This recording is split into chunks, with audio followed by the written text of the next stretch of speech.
Assalamualaikum warahmatullahi wabarakatuh.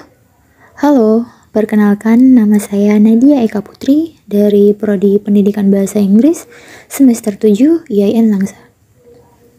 Dan di podcast kali ini kita akan berbincang-bincang sedikit mengenai peran MDTA dalam pembentukan karakter anak.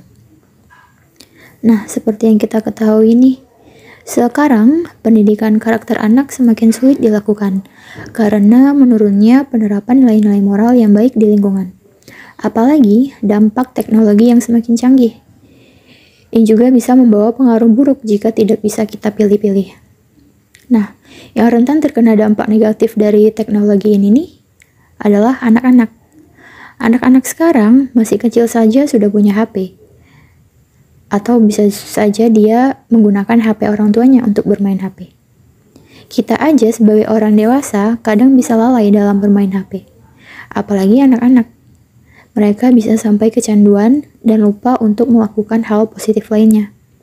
Contohnya seperti belajar atau yang tak kalah pentingnya adalah membaca Al-Quran atau pergi mengaji.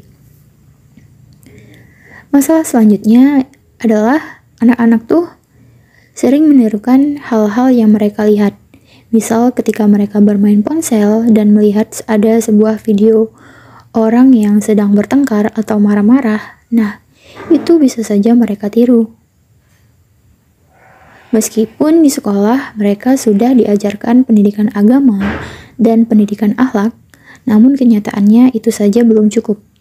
Apalagi dengan hadirnya teknologi ini. Jadi kita harus kerja ekstra dalam mendidik mereka.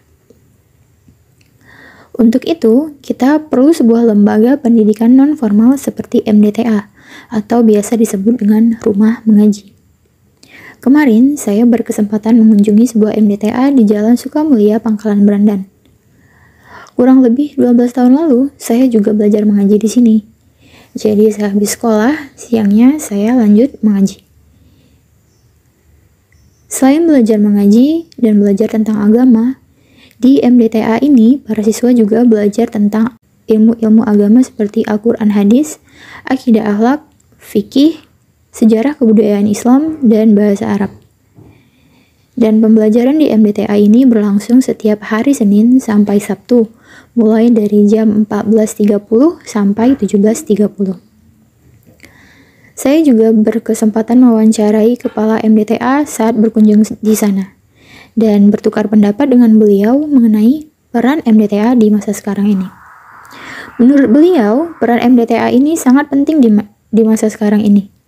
Di masa di mana media sosial atau HP bisa mempengaruhi aktivitas anak-anak untuk mengerjakan hal-hal yang lebih positif. Jadi menurut beliau, dengan memasukkan anak untuk belajar di MDTA, waktu luang mereka setelah sekolah bisa dimanfaatkan untuk belajar tentang pendidikan agama seperti bahasa Arab, fikih, sejarah kebudayaan Islam, akidah akhlak, dan lain-lain. Dan mereka juga diajarkan untuk membaca Al-Quran. Jadi tidak ada waktu yang terbuang sia-sia. Di dalam waktu belajar kurang lebih dari 3 jam. Dan di saat belajar pun, kegiatan mereka bisa terpantau oleh guru. Dan mereka bisa diarahkan untuk selalu bertutur kata dan berperilaku yang baik, sehingga mereka terdidik untuk tidak menjadi orang yang pintar saja, tetapi juga berakhlak.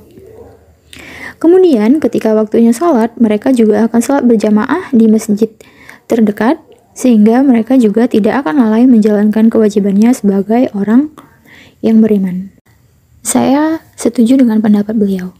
Jadi ketika selesai sekolah, di mana ada waktu kosong, daripada mereka manfaatkan untuk bermain HP atau lalai dengan hal-hal lain, ada baiknya mereka pergi mengaji untuk belajar Al-Quran dan ilmu agama lain. Baik, segitu saja podcast kita hari ini. Terima kasih sudah mendengarkan. Saya pamit. Assalamualaikum warahmatullahi wabarakatuh.